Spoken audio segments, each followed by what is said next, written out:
So going forward with our next presentation, we have Antje Rottner. Antje was a PhD student at the Oxford University, and now she's a postdoc researcher at AstraZeneca. She has received the Early Career Impact Award from the European Laboratory Research and Innovation Group in UK. And today she is coming here to present her work on using a CRISPR screen to investigate genes that are involved with insulin regulation. And she did this analysis using human cell lines from the pancreas. So thank you so much for agreeing to present your work, and you're free to go. Thank you very much for that nice introduction. So as you mentioned, this work that I'm going to present here now is from my PhD, but just as a disclaimer, I'm now working at AstraZeneca, so in industry. So as you might be familiar with, type 2 diabetes is really a major and global health problem. And it's not just characterized by environmental risk factors, but it also has a very strong genetic component. And in our lab, in Professor Gloin's lab at the University of Oxford, we really focused on the genetics of type 2 diabetes. So we really wanted to better understand the underlying causal risk factors on a genetic level to try to identify novel treatment targets, be able to better achieve personalized therapies, and also be able to calculate potentially genetic risk factors. So you will be able to stratify patients based on their risk and give them better treatments, and also be able to identify if they might be at risk of developing the disease in the future. So in type 2 diabetes, we try to identify the causal genes through the so-called genome-wide association studies. So those studies, by their design, are actually not able to specifically identify the causal genes that directly mediate the effect on disease risk, but they rather only identify specific regions of the genome where usually the surrounding genes are one of the causal genes.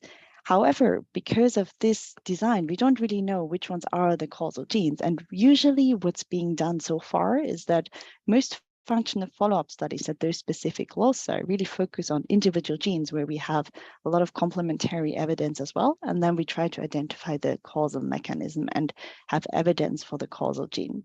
However, performing those functional follow-up studies at all of the more than 400 loci that we now have up to date for type 2 diabetes would be a massive undertaking. So really the aim of my project was to try to kind of widen this bottleneck of getting from those very many association signals to the causal genes instead of having to perform individual functional follow-up studies. And we were aiming to do this using a genome-wide CRISPR screen. So we really wanted to, or asked the question in my project, if we can use this type of experiment that is more high throughput to try to identify causal genes for type 2 diabetes. In type 2 diabetes, and for a CRISPR screen, of course, you need the tissue and the cell type that is relevant to that disease. So in type 2 diabetes, the hallmarks of the disease are really pancreatic beta cell function on one hand and insulin resistance on the other.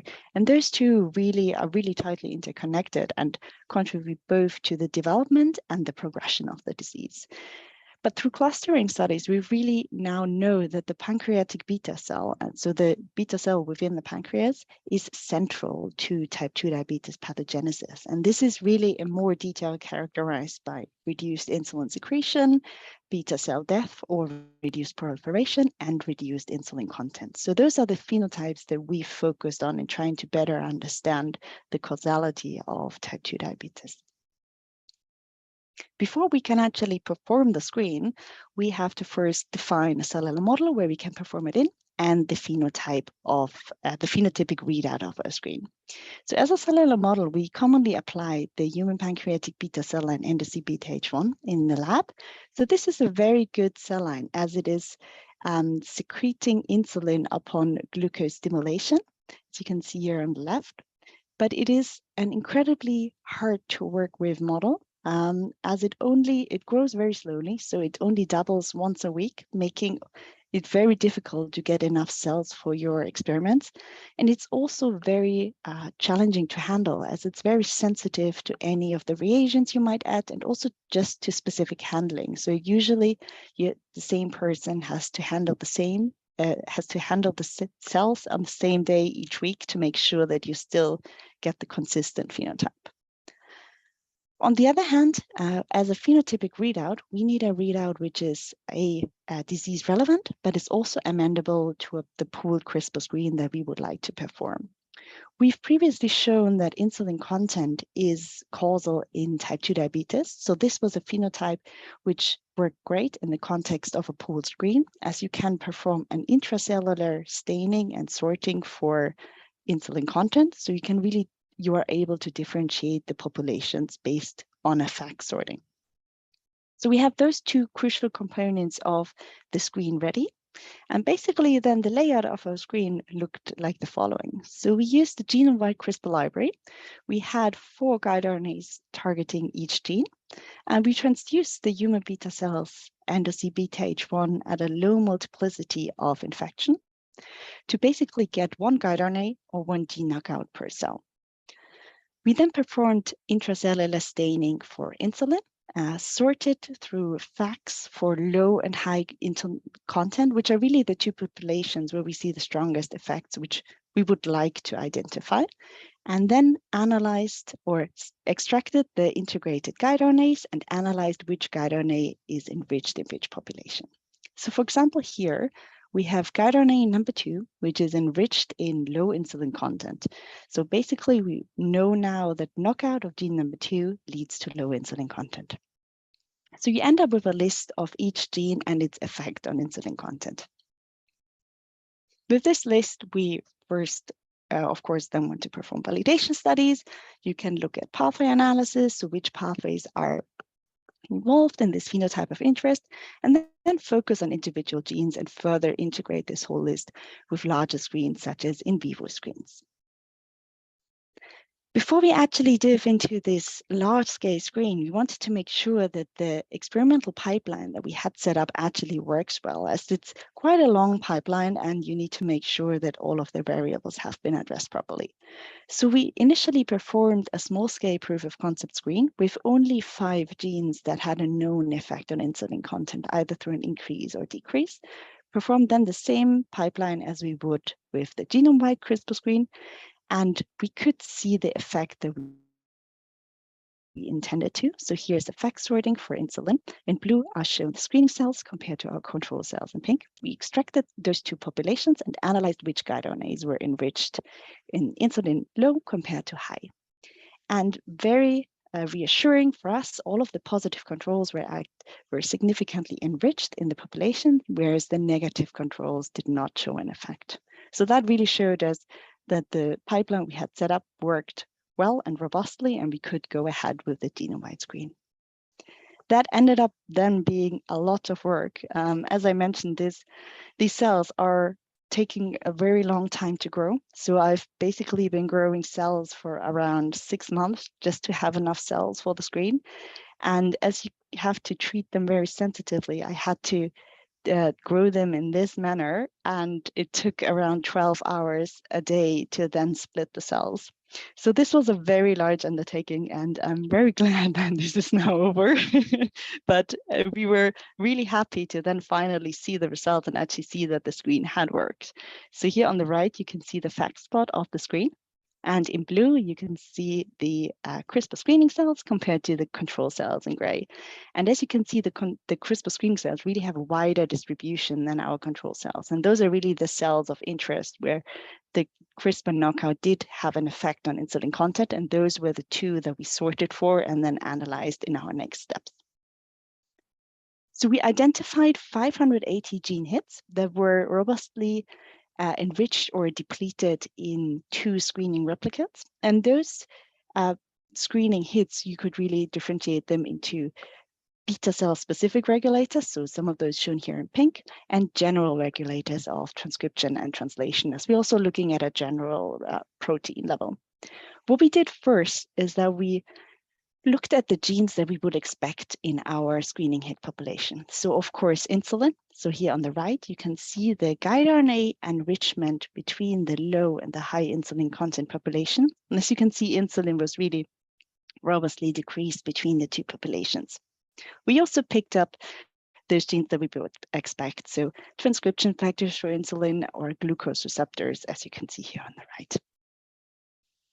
In addition, we also performed pathway analysis, and that also mimicked the results that I just looked at on an individual level. So when we performed CAC and GO analysis, we really picked up the pathways that we would expect. So for example, here, type 2 diabetes or glucose metabolism.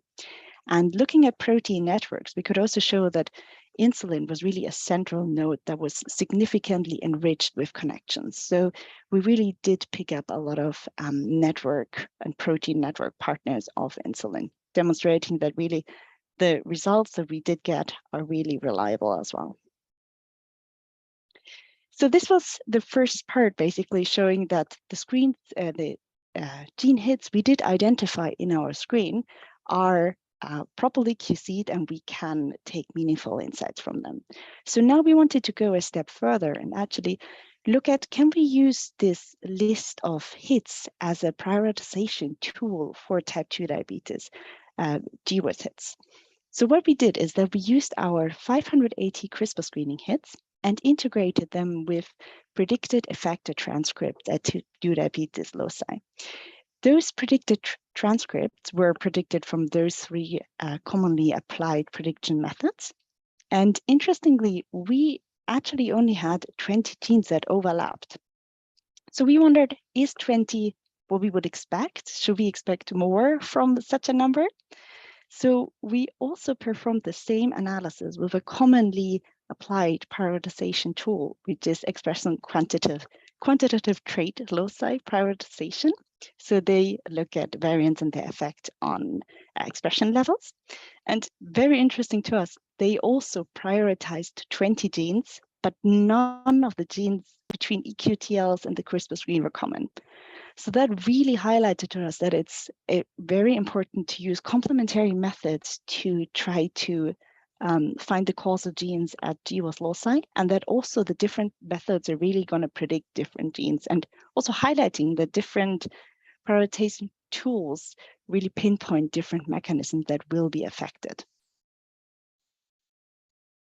So now, having prioritized 20 of those genes, we wanted to look at some of those specifically and assign definitive evidence to them that we know those are the causal genes, and also try to better pinpoint the mechanism, how they might affect beta cell function and type 2 diabetes. So one of the genes we picked was the autophagy receptor calcoco2. So previously, the evidence that had been assigned to this gene was not very strong. So it's only been classified as a possible or potential causal gene. It had not been studied at all yet in the functional context of human beta cells or type 2 diabetes. So to us, that was a really interesting gene that we had prioritized, and that's why we wanted to follow up on it further using siRNA in this context, as siRNA were really easy to use in the context of this cell line. And of course, it's a complementary method to our previous CRISPR approach. So it also gives us an additional level of confidence that the phenotypic readouts we will observe are actually due to the reduction in our protein and not the method we use. So we really wanted now to investigate, how does calcoco2 actually affect human beta cell function, and is it the causal gene? So initially, we first, of course, performed some validation to make sure that the phenotype we observed in the screen is a true phenotype. So when we knocked down calcoco2 using siRNAs, we really obtained a robust, even though modest, reduction in insulin content. And this reduction in insulin content is not always necessarily associated with a reduction in insulin secretion as well. However, when we knocked down calcoco2, we were able to observe that as well. So we really have an effect on the primary phenotype of human beta cells as well. And this was not mediated by insulin expression changes. So we have a post-transcriptional mechanism here at play. The first thing we did then, and this was really work that was supported by a great postdoc in the lab, as I've already finished my PhD at that point, was to perform electron microscopy, as we really wanted to understand what's going on in the cell or what's going wrong when we knock down CalCoco2. So what we observed when we performed those experiments is that we confirmed that we have a reduced insulin content within the cell, as we had less insulin granules within the cells, but we also observed an insulin granule phenotype. So in human beta cells, insulin is expressed. It's packaged into immature granules that then go through the endocytic pathway and mature into mature granules and are then being secreted. And then the insulin is being secreted. So besides having less granules, when you knock down CalCoco2, you also have a different ratio of mature to immature granules. So you have less immature granules within those cells. So we wondered next, what is the mechanism that actually drives these differences in insulin granules? And previously, CalCoco2 had been shown to be involved in mitophagy. So it's involved in connecting the phagophore to the mitochondria. And this is really a phenotype that's often been observed in human beta cells and that does affect insulin secretion and granules. What we observed in CalCoco2 knockdown cells was really striking, as we had a very altered mitochondrial ultrastructure in those cells. And we thought, okay, great, this is the phenotype that we were looking for. However, when we then performed functional analysis of those cells in terms of ATP production, we did not see any difference. So those mitochondria, even though they have an impaired structure, are still functionally working as normal mitochondria. In addition to those impaired mitochondria, however, we did observe a lot of what we call vacuolic structures in those images. And that hinted to us at autophagy as a process that's potentially going wrong in those cells. So we thought, okay, let's look at autophagy and see if this is affected. And you can block autophagy using buffolimycin A, and then look at the marker of autophagy, which is shown here in green, LC3. So when we block autophagy, in CalCoco2 knockdown cells, we really see an accumulation of the autophagic marker that co-localizes with insulin, as shown here in dark yellow. So that really highlights that when you knock down CalCoco2, you have a increased autophagy that then degrades the insulin granules. So we've now identified a potential causal gene through a CRISPR screen and also pinpointed a potential functional mechanism, how it actually acts on human beta cells and type 2 diabetes risk. So we now wanted to go even one step further and try to connect CalCoco2 and its variants to the actual disease. So what we did first is that we looked at the other surrounding genes in our CRISPR screen that are present or that are located at the same GWAS locus. And none of those genes was actually identified as a screening hit, really showing that for this phenotype, CalCoco2 is the only gene that is very likely to be causal. We then reached out to one of our collaborators, Patrick McDonald at the University of Alberta, who has access to primary cadaveric islets. And he basically gets those islets and then genotypes them and functionally assesses them. So we were interested in the CalCoco2 coding variant that had been identified in an exome-based study. And whereas the C allele is kind of the common allele that does not affect risk, the G allele has shown to be protective for type 2 diabetes. When you then look at the functional assessment for those two variants, so controls compared to carriers, we did not observe an effect on insulin content, but there was a significant, even though very modest, which is expected often in those kind of studies, effect on insulin secretion. So we now did not only connect the gene through functional studies to a potential risk factor in type 2 diabetes, but we also went one step further and actually looked at the specific coding variant, connected it to the disease and to a functional readout. So to summarize, in this work, we generated a genome map of human beta cell function. We prioritized type 2 diabetes GWAS, or genes at type 2 diabetes GWAS loci, and one of those genes was CalCoco2. We demonstrated that CalCoco2 is a novel regulator of human beta cell function, and we also highlighted as a likely causal gene in type 2 diabetes. And this was only a snapshot of the work we did, but if you're interested to read more about it, just have a look at our recent publication. And of course, this work was not just done by me, but I especially want to highlight my supervisor, Professor Anna Gloin, who's worked with me at the University of Oxford and Stanford, and our collaborators at the Target Discovery Institute who supported our screening efforts, and then both Professor Sung Kim and Patrick McDonald at Stanford and the University of Alberta to support our further collaborations. Thank you very much. Thank you so much, Angie. It really looks like that you did a lot of work, and this is a great work. And so just to start with, I was wondering if you could give us some numbers on how many cells do you need to perform these experiments for each gene that you target? How many times do you need to pass these cells? Like, because you said that you spend it so much hours there. I think if I remember correctly, we had 700 million cells per replicate.